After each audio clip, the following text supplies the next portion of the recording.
नमः। गीता षोडशोऽध्यायः विभागयोगः।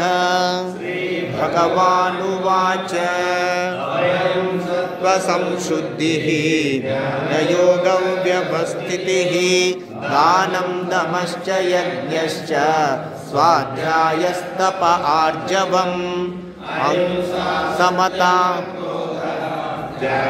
शान्तिरपैशुनं दया भूतेष्वलो लुप्त्वं ह्रीरचापलं तेजक्षमा धृतिशौचम् अद्रोहो नातिमानिता भवन्ति सम्पदं दैवीम् अभिजातोऽस्य भारत।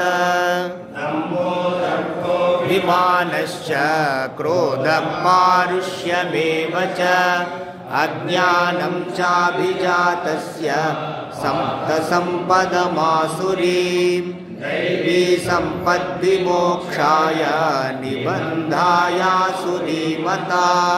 माशु च सम्पदं दैवीम् अभिजातोऽसि भारत। प्रसर्गौ लोकेऽस्मिन् दैव आसुर एव च दैवो विस्तरशः प्रोक्तः भावमे शृणु। प्रवृत्तिं च जनान विदुरासुराः न शौचं नाभिचाचारो न सत्यं तेषु विद्यते असत्यमनिष्टं ते जगदाहुरनीश्वरम् अपरस्परसम्भूतं किमन्यत् कामहैतुकम् एतान् दृष्टिमवष्टभ्य नष्टात्मानोऽल्पबुद्धयः प्रभवन्त्युग्रकर्माणः क्षयाय जगतो हिताः काममाश्रित्य दुष्पूरं दम्भमानमदान्विता मोहान् गृहीत्वा सद्ग्राहान् प्रवर्तन्ते शुचिव्रताः चिन्तामपरिमेयां च प्रलयान्तामुपाश्रिताः कामोपभोगपरमा एतावदिति निश्चिताः आशापाशशतैर्बद्धाः कामक्रोधपरायणाः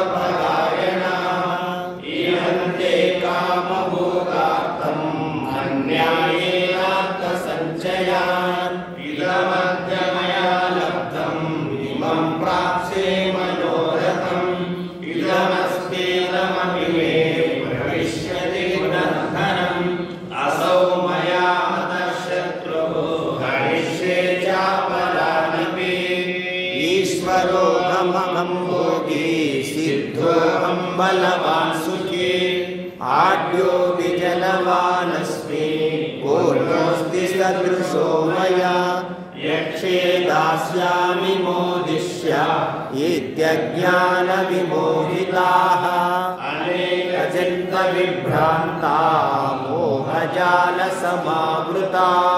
प्रसक्तो कामभोगेषु पतन्ति नरकेषु च आत्मसम्भाविता स्तब्धा धनमानमदान्विताः नाम यज्ञैस्ते दम्भेनाविधिपूर्वकम् अहङ्कारं बलं दर्पं कामं क्रोधं च संश्रिताः मात्मपरदेहेषु प्रद्विषन्तोऽभ्यसूयकाः तान् विशतक्रूरान् संसारेषु नराधमान् क्षिपाम्यजस्रमशुभान् आसुरीष्वेव योनिषु आसुरीं योनिमापन्ना मूढा जन्मनि जन्मनि मामप्राप्यैव कौन्तेय ततो यान्त्यपरां गतिम्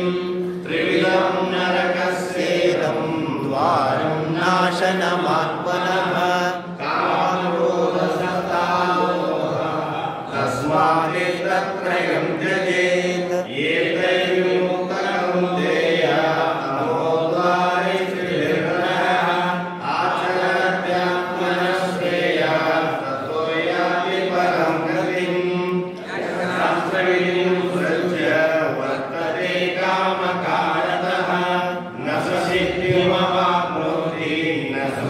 न परां गतिं तस्मात् शास्त्रं प्रमाणन्ते कार्याकार्यव्यवस्थितौ ज्ञात्वा शास्त्रविधानोक्तं कर्मभिर्न सिद्ध्यसि।